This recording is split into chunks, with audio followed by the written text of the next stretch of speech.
queremos agradecer a todos el día de hoy porque tenemos una personalidad bastante interesante, bastante importante. Tenemos al general de brigada Claudio Peguero. Él es asesor del director general de Asuntos Cibernéticos de la Policía Nacional Cibernética de República Dominicana. Lo tenemos el día de hoy. Es básicamente nuestra, bueno, no es nuestra, es nuestra primera personalidad de este programa general. Queremos darle las gracias por haber aceptado nuestra invitación el día de hoy. Cómo no, siempre, y gracias a ustedes por la invitación. Muchísimas gracias, general. La primera vez que tuve la posibilidad y la oportunidad de conocerlo específicamente fue en una junta bueno, un webinar, por así mencionarlo, del Consejo Europeo respecto a todo lo que tenía que ver o en relación respecto a la parte de cibercrimen, si mal no recuerdo, y justicia, algo por el estilo, en el ciberespacio en América Latina, donde se encontraban algunas otras personalidades también, tanto de Colombia, se encontraba, si mal no recuerdo, alguien también de por ahí de Argentina, pero específicamente el general Claudio Peguero, ¿qué es lo que realiza o cuál es la función principal de él como general de brigada de delitos cibernéticos? Mira, primero aclararte, en la parte de ciberdelitos, yo aunque fui quien creó la unidad de ciberdelitos de la policía en 2004, hace muchos años que yo no estoy en la operación de la unidad de ciberdelitos. Mi función primaria en este momento en la policía es ser director de la Policía Judicial Especializada en Niños, Niñas y Adolescentes, que aunque hay siempre un componente ciber, es mucho más abarcadora. Ahora, en adición a eso, yo como asesor del director general en asuntos cibernéticos, tengo la responsabilidad de la parte estratégica de ciber dentro de la policía. Entonces, yo represento a la institución en una comisión interinstitucional que tenemos establecida por nuestra ley de ciberdelitos contra crímenes de delito de alta tecnología, donde está la policía, el Ministerio Público y otras agencias que tienen que ver con el tema. Soy representante también de la policía en el consejo, en el comité técnico del Consejo Nacional de Ciberseguridad y represento a la República Dominicana ante el comité del convenio de Budapest desde que lo ratificamos en 2003. O sea que estoy involucrado más en esa parte estratégica que en la parte operativa. Algo que me llamó mucho la atención en esa ocasión fue que hicieron mención que habían sido uno de los primeros países en adherirse, o pues sí, básicamente adherirse al convenio de Budapest, y usted hizo una aclaración bastante importante. Dice, fuimos el primer país en América Sí. Latina en adherirnos a ese convenio. ¿Qué tan difícil en su momento? Porque, por ejemplo, hay muchos países en América Latina todavía que no estamos, México se incluye dentro de esa parte, que no están adheridos al convenio de Budapest. Pero, ¿qué tan complicado, qué tan difícil es, o fue el proceso, mejor dicho, para poder llegar a adherirse al convenio de criminalidad de Budapest? Sí, mira, efectivamente, nosotros fuimos el primer país de todo el hemisferio que no firmó en 2001, porque Estados Unidos y Canadá firmaron en 2001, participaron en el proceso de redacción, y nosotros fuimos los primeros no firmantes en adherirnos al convenio. Nosotros comenzamos ese proceso en 2008 y finalmente logramos ratificarlo en 2013. Es un proceso que puede ser complejo y va a depender del sistema que tenga cada país. Por ejemplo, en el caso de México, que es un estado federal, se hace mucho más complejo y hemos estado trabajando mucho con México y se le ha hecho complicado porque tú tienes dos temas que tener. Uno es que cuando se inicia el proceso, y México lo inició hace muchos años, que mostró su interés de ser invitado a adherirse y demás, comienza un proceso de revisión, comparación de la legislación nacional con lo que establece el convenio como mínimos comunes, ¿no? O llamémosle matemáticamente mínimo común denominador, que tiene que existir para que pueda operar la cooperación internacional. Entonces, por un lado, perdón, el proceso de modificar las leyes puede ser más complicado en un estado que en otro. Con Argentina pasó algo similar, costó cerca de 10 años lograr hacer las modificaciones legislativas. Y los procesos también con tratados internacionales se pueden complicar. Por ejemplo, en nuestro caso, nosotros comenzamos en 2003 cuando digamos que tuvimos nuestro primer caso de ciber. Y en el 2004 intentamos incorporar los tipos penales ya utilizando el Convenio de Budapest como marco. Y lo descubrimos a finales de 2003. Intentamos, y de hecho propusimos al Congreso de la República incorporar unos tipos penales en el Código Penal. Ese Código Penal en ese momento ya tenía unos años en discusión una modificación en el Senado, cuando nos dimos cuenta, en el Congreso, perdón, cuando nos dimos cuenta que eso no iba a prosperar unos meses más tarde, entonces decidimos proponer una ley especial que fuera tanto sustantiva como procesal, cosa que fue una muy buena decisión porque todavía al sol de hoy ese Código Penal no está aprobado, se estancó por el tema del aborto y todavía al día de hoy, ¿cuántos? 17 años más tarde, se está discutiendo el tema del aborto. Entonces, logramos esa legislación y a partir de ahí comenzamos entonces a perseguir el tema del convenio porque nos interesaba sobre todo la parte de cooperación internacional. Nosotros al no tener trato de asistencia legal mutua con estados que son tan críticos para nosotros en este tema como los Estados Unidos, necesitábamos una herramienta de cooperación. Entonces, en ese proceso que iniciamos en 2008, tuvimos en 2010 un cambio en la Constitución de la República. Antes, el control de los tratados internacionales se daba, o sea, el flujo se daba de la siguiente manera. Se tramitaba por el Poder Ejecutivo vía Cancillería al Congreso y cuando el Congreso lo aprobaba, entonces iba al control constitucional en la Suprema Corte de Justicia. Cuando modifican la Constitución de 2010, se crea el Tribunal Constitucional y se cambia, se altera el orden y el control constitucional se coloca como previo. Entonces tiene que ir primero al constitucional. Tuvimos que retirar todos, había ese tratado y otro que estaba en el Congreso, hubo que retirarlos. Y entonces tuvimos el problema de que ese Tribunal Constitucional solo estaba en papel, no se había estructurado todavía. Entonces nos tomó un par de años lograr completar ese proceso, que pasase por el Constitucional y retornase al Congreso. Entonces fue en 2013 cuando logramos finalmente la ratificación. Cada estado tiene sus particularidades. Colombia, por ejemplo, también le costó bastante por la manera en la que opera, en el caso de ellos, el flujo legislativo, pues también tuvieron algunas complicaciones y le costó algunos años lograrlo. Tuvieron, creo que cerca de 10 años también para poder lograr hacerlo, pero felizmente ya ratificado. Perfecto, y es bastante interesante cómo, por ejemplo, al menos desde la parte civil, ejemplo, una persona como yo, podemos decir, bueno, qué tan difícil puede llegar a ser modificar, ¿no? Toda una legislación nacional o federal para poder incluir este tipo de delitos y cosas por el estilo para adecuarlo al convenio, ¿no? Y que pues ya estemos, ¿no?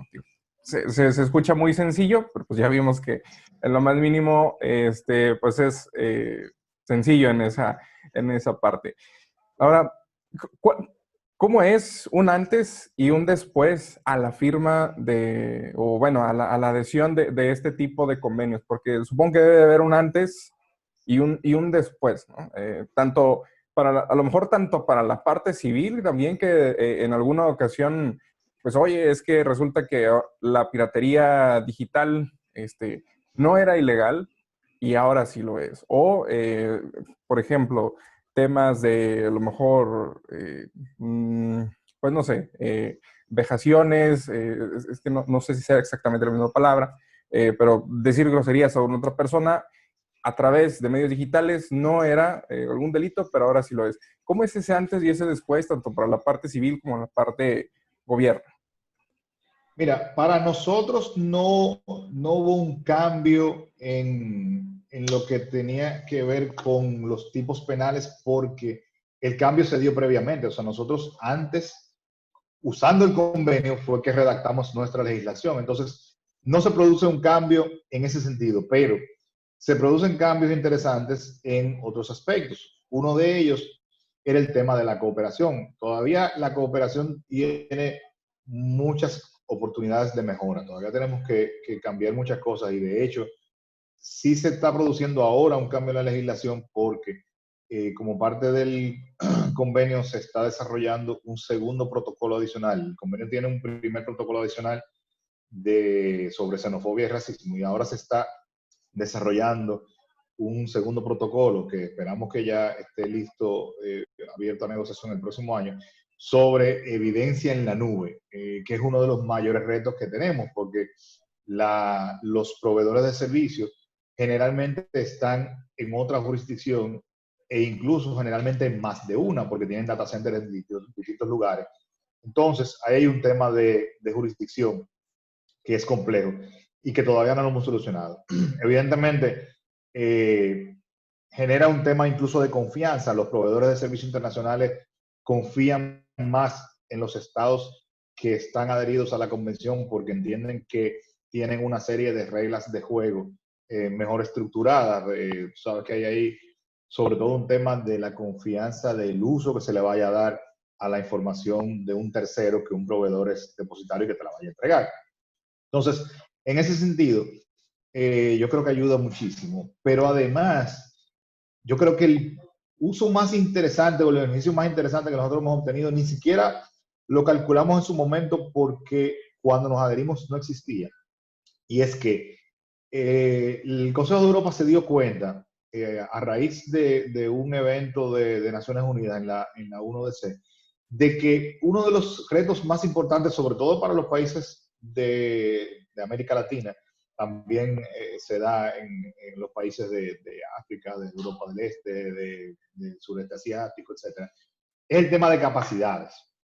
Entonces se enfocaron mucho en el desarrollo de capacidades y hay un proyecto que es el que República Dominicana es parte y los estados de América Latina que han ido ratificando, pues ya son parte, como Chile, Costa Rica, que ya están adheridos, Panamá, Perú, Colombia también están en proceso de ser incluidos.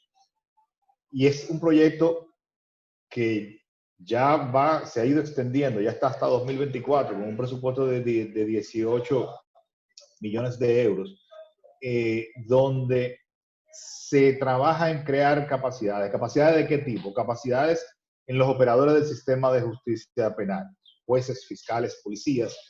Crear esos conocimientos, aparte de ayudar en lo que tenga que ver con procedimientos, con cadenas de custodia, con una serie de formalidades del sistema.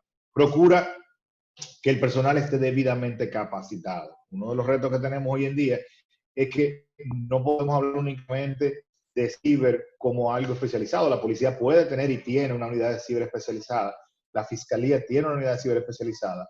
La justicia no puede tener tribunales especializados de justicia, sino que todos los jueces tienen que entenderlo. Pero además, hoy día, en cerca del 100% de los casos, de cualquier tipo, hay un potencial componente de evidencia digital. Entonces, todos los jueces, todos los fiscales y todos los investigadores de la policía tienen que entender evidencia digital. Si tú estás investigando un homicidio, pero en ese homicidio hubo un mensaje de texto, un mensaje de WhatsApp, un correo electrónico, una fotografía, hay un elemento que tiene que ser levantado con los procedimientos de evidencia digital.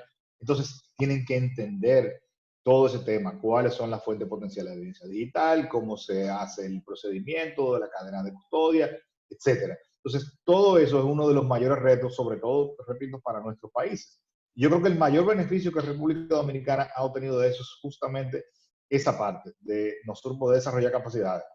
Nosotros hemos implementado programas ya en la Escuela Nacional de la Judicatura, en la Escuela Nacional del Ministerio Público, y estamos en proceso de hacerlo en la Academia de la Policía también. Y ya hemos evolucionado al punto de que hay fiscales nuestros ya participando como docentes en otros países en los proyectos, en transmitir esa experiencia. O sea que vamos evolucionando bastante bien con ese tema.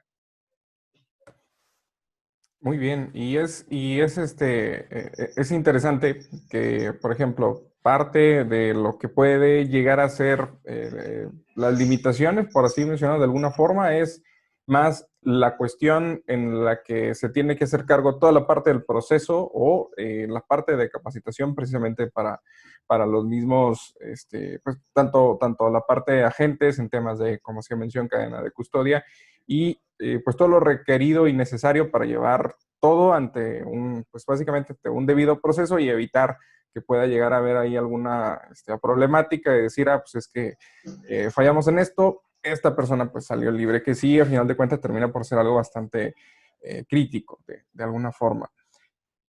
Nos hacía también mención al inicio que se especializa hasta cierta forma o se encuentra más encargado en la parte de menores.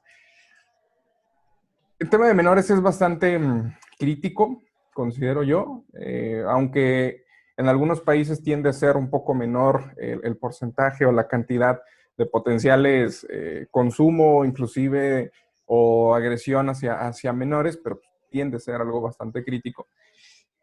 ¿Cómo es, por ejemplo, o que se abaten hasta cierta forma, o se busca prevenir, o se busca dar seguimiento a temas específicos contra menores? Por ejemplo, en México tenemos, o existe, una grave problemática respecto a la parte de temas de grooming, temas de sexting, y hay un debate. Está dividido bastante bien en el que quién debe tener la responsabilidad del menor en ese punto. Si es el padre o es específicamente las plataformas digitales que se deben de hacer cargo de los menores. De forma muy específica, considero para entrar en ese punto, es quién considera que debería estar al tanto realmente de la actividad que realizan los menores. ¿Los padres de familia o como tal las plataformas digitales deberían de tener mecanismos específicos para detectar menores y evitar que puedan ya sea utilizarlas o en su defecto puedan, pues sí, básicamente, principalmente, pues utilizarlas?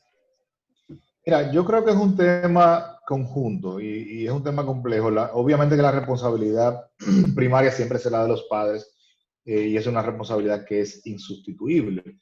Sin embargo, no es simple. Yo creo que es cada vez más complicado lograr que los padres podamos tener control de lo que hacen nuestros hijos. Por más herramientas que podamos tener, yo creo que es como un tema de la ciberseguridad, es un tema de capas. Tú tienes que aplicar una serie de capas para tú poder mitigar un poco. En el rol de los padres, yo creo que más que poder hacer una vigilancia efectiva es en la concienciación. Yo creo que ahí los padres tenemos que poder orientar a nuestros hijos y evidentemente para eso tenemos que conocer la problemática. Yo creo que uno de los retos y es uno de los componentes de nuestra estrategia nacional de ciberseguridad de llevar la educación por un lado y la divulgación por el otro al público en general para que puedan entender cuáles son las amenazas a todos los niveles, pues incluso nosotros lo prevemos a nivel escolar desde los niveles más tempranos. Entonces, yo creo que hay un tema de padres, escuela y evidentemente que los proveedores deben tener la responsabilidad de implementar mecanismos que le permitan también detectar en un momento determinado alguna conducta o alguna situación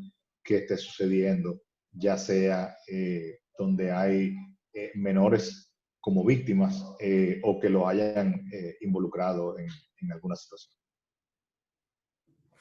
Respecto a, por ejemplo, a la parte de llevar o de difundir el contenido tanto hacia los padres, hacia los menores, ¿cuáles son las vías que hasta cierta forma ustedes han detectado que tiene a lo mejor algún mayor funcionamiento o alguna mayor penetración para ellos?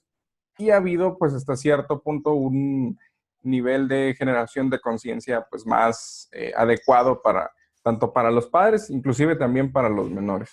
Bueno, los menores, pues, en las Mira, escuelas, ¿no? Pero para los padres, exacto. principalmente de familia. El, el plan con el caso de los menores es a través de la escuela.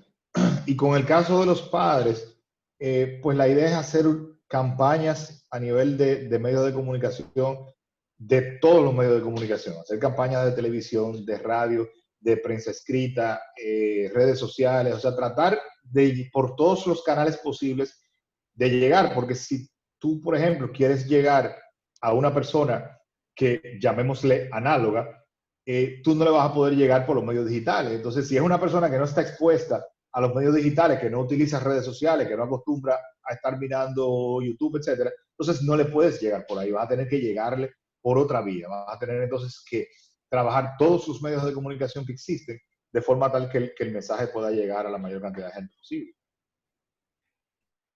Vamos a entrar a lo mejor a un tema relativamente incómodo, no para usted, para la comunidad tecnológica en general, ¿no? Los hackers.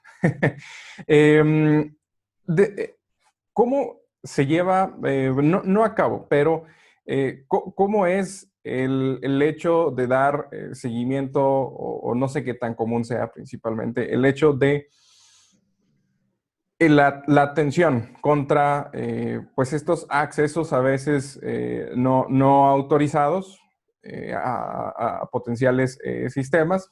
Hay, por ejemplo, sabemos que existen muchos chicos de repente en Internet que están comenzando a realizar de alguna forma, bueno, están iniciando y lo que buscan por temas de curiosidad es probar precisamente de que pues, lo que adquirieron funciona y buscan o van a alguna plataforma, encuentran alguna vulnerabilidad o algo, comprometen el sistema, acceden y pues ya están técnicamente, por así mencionarlo, pues cometiendo en este caso un delito.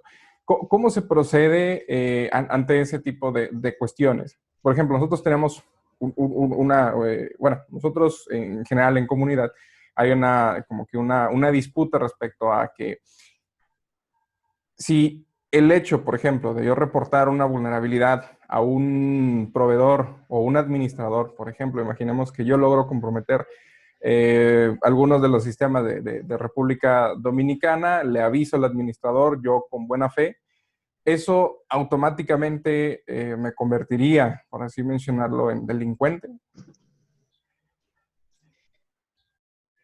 Mira, no necesariamente. Es un tema que nosotros estamos trabajando para tomar desde adelante hacia atrás. El tema de la detección de vulnerabilidades, yo creo que va a depender mucho de la explotación, porque una cosa es ese acceso inintencional o no autorizado. Yo no te autoricé a ti a hacerme una prueba de penetración. eh, Va a depender de una serie de circunstancias que tenga alrededor, pero también va a depender de esa, de esa acción que tome esa persona, de decir, mira, yo me topé con esto y te lo estoy avisando para que lo corrijas. Nosotros estamos trabajando ahora en un proyecto de ley de ciberseguridad para abordar una serie de aspectos, incluyendo ese. Pues yo creo que el tema de esos hackers y esos accesos ilícitos es que el reto mayor está en la detección. Tú sabes que ahí es donde se dan las brechas más grandes, en que las víctimas puedan detectar el compromiso. Entonces estamos trabajando también en toda esa parte de divulgación a través del Centro Nacional de Ciberseguridad, de divulgación hacia las empresas, para que las empresas puedan mejorar su ciberseguridad y las personas en general, de forma que puedan detectarlo. Una vez es detectada y es denunciada, entonces sí entra la policía ya a hacer una investigación. Y a partir de ahí es relativamente fácil. Yo creo que lo más complicado es detectar la brecha y poder incluso medir el daño, o sea, saber qué pasó en ese sistema durante esa brecha.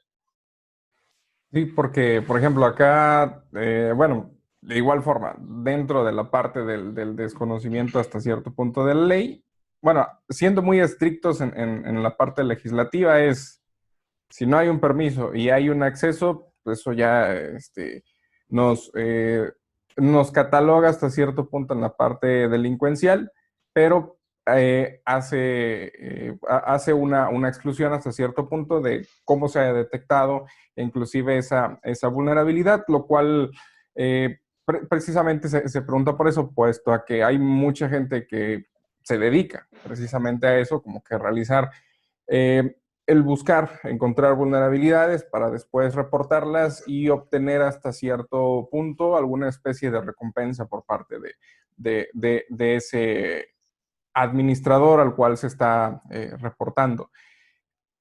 ¿Cuál es, bueno, digo, a final de cuentas están trabajando en esa estrategia, pero cuentan con alguna especie de estrategia, al menos preventiva, o cuál es la estrategia preventiva, considerando que se pueda, claro, mencionar, para prevenir que a lo mejor, digo, desconozco si los incidentes o los ataques sucedan internos dentro del país, pero para prevenir precisamente estos potenciales delitos informáticos, al menos hablando de intrusiones no consentidas o permitidas por parte de las empresas.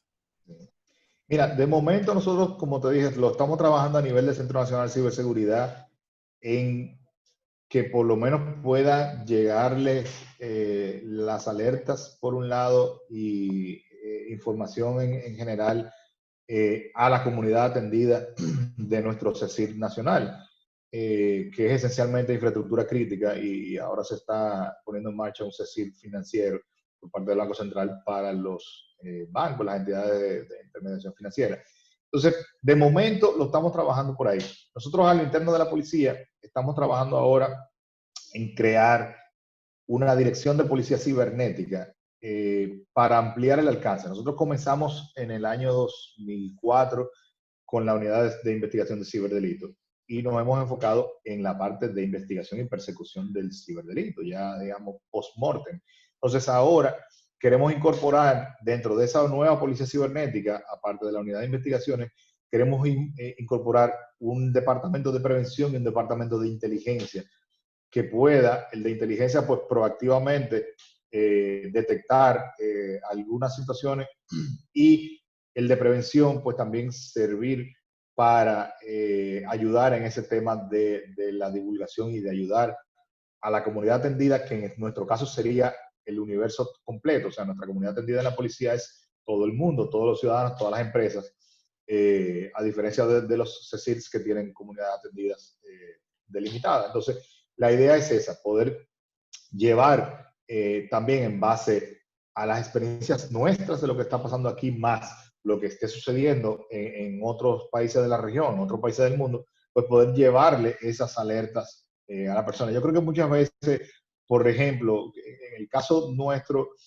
posiblemente el mayor volumen de ciberdelitos que tenemos que tiene un impacto importante es el phishing. Y yo siento que en el phishing ha faltado mucha divulgación. Yo pienso que los bancos no hacen suficiente para orientar a sus clientes, porque no basta con tú colocar en el portal del banco las advertencias, sino que hay que ser mucho más proactivo y hacer campañas como la que yo mencionaba ahorita que está previsto en la Estrategia Nacional de Ciberseguridad.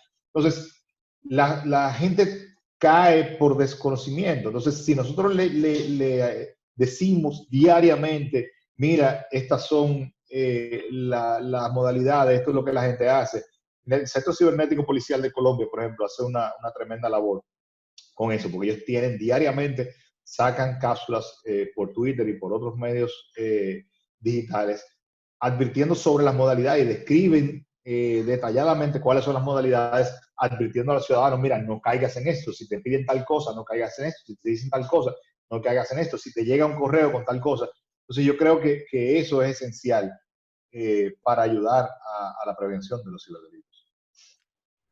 Sí, a final de cuentas, no sé, la prevención en temas específicos de, pues sí, básicamente temas preventivos, por ejemplo, phishing, temas de correos de spam, etcétera, termina por ser a lo mejor, considerando que sean números muy grandes, algún 70-80% en el que el usuario, o vaya, se requiere una acción completa de los usuarios para poder hacer frente a este tipo de cuestiones, como lo puede llegar a ser temas de phishing o puede llegar a ser alguna otra, no sé, ejemplo, temas de infección con secuestro de información. Han tenido, me lleva también a pensar un poco, ¿existe o han tenido casos de temas de secuestros de información? Y en ese caso, ¿cómo se han atendido? De igual forma, si se tiene el dato. Sí, definitivamente que hemos tenido casos de ransomware. Por suerte, no tanto como pudiésemos haber tenido. Con el WannaCry, nosotros, yo creo que tuvimos bastante suerte porque cuando, digamos que se desató el tema, recibimos alertas tempranas y rápidamente logramos bloquear a nivel de los enrutadores principales de las prestadoras, logramos bloquear una serie de IP, etcétera, y logramos, digamos, desechar un tráfico importante de eso. Pero hemos tenido casos y al final del día, digamos que hay maneras de intentar desencriptar. Hay Europol, por ejemplo, tiene una iniciativa que se llama No More Ransom, donde intentan ayudar a desencriptar. Pero yo creo que al final del día, ese también es un tema de divulgación por dos razones, porque tienes que poder reconocer posibles intentos de ataque, pero además volvemos a caer en algo que debería ser muy elemental, pero lamentablemente no lo es. Y es el tema de respaldo. O sea, tú, al final del día, la vacuna contra el ransomware, tú tienes respaldo actualizado de información y listo. O sea, si te infectaste y te encriptaste, bueno, pues restauras tu información y punto. Pero lamentablemente, todavía el día de hoy, en pleno siglo XXI, seguimos siendo malos en el tema de los respaldos. Sí, de hecho, nosotros prácticamente como campaña continua, cada quien lo hace a su momento, pero como campaña continua tenemos los lunes de respaldos y todos los lunes es haz tus copias de seguridad, busca actualizarlas y cada lunes existe como que un mensaje diferente. En algunas ocasiones es de si el día de hoy te infectas, ya tus copias de seguridad están actualizadas o cosas por el estilo, pero al final de cuentas es una problemática bastante interesante e importante en el que muchas de las veces se busca, o mejor dicho, se tienen a lo mejor los mecanismos para realizar las copias de seguridad, pero no se hacen las copias de seguridad, o cuando se hacen no se validan o no se prueban, y eso al final de cuentas también termina por tener una afectación en el que a lo mejor en el problema no se probaron previamente y cuando se requieren pues no funcionan. Entonces, sí es una problemática bastante importante o interesante que termina por afectar cuando se requiere y pues la afectación es bastante importante. En general, para no quitarle más tiempo, ¿algún mensaje en concreto que gustaría dejarle, pues en este caso, a la comunidad y, en general? Mira, yo creo que el mensaje más importante es que, y esto va a abarcar absolutamente todos los eslabones de la cadena. Una cadena es tan fuerte como su eslabón más débil y yo creo que la cooperación es la clave. O sea, nosotros tenemos que trabajar todos unidos en contra de esto y todos unidos desde el ciudadano hasta las instituciones, hasta los proveedores, hasta los gobiernos, las policías, los estados en general. O sea, nosotros tenemos tanto a lo interno que lograr alianzas público-privadas, lograr que nuestros ciudadanos denuncien, que estén alertas, que tengan conocimiento, hasta llevar a lograr que los estados podamos cooperar de manera efectiva uno con otro, porque lamentablemente en el mundo ciber las jurisdicciones tradicionales no existen y tenemos la situación de que probablemente la evidencia que yo necesito para procesar un caso que pasó aquí está en Alemania. Entonces, es un tema que es vital. Yo creo que tenemos que todos ponernos a una en ese sentido y hacer conciencia de que esto no es un problema de soberanía, esto no es un problema de que si la República Dominicana necesita acceder a una evidencia que está en México, eso no es un problema de soberanía para México, eso es un problema de justicia criminal, es un problema de impunidad. Entonces tenemos que enfocarnos en esa parte, de lograr, por un lado, unirnos para el tema de ciberseguridad, para el tema de prevención, pero por otro lado, aquello que no pudimos prevenir y se convirtió en delito, pues podamos unirnos para reducir esa impunidad y poder perseguir el delito. Perfecto. Muy bien, general, pues quiero agradecerle mucho el tiempo que nos brindó el día de hoy. Muy valiosa la información y la aportación que, que nos hace. Esperemos en algún otro momento tener de igual forma la posibilidad de contar con su asistencia, a lo mejor con alguna temática un poco más relajada, pero de igual forma también de interés para todos. Claro que sí, estoy a su disposición y de nuevo reitero las gracias por la invitación. Muchísimas gracias.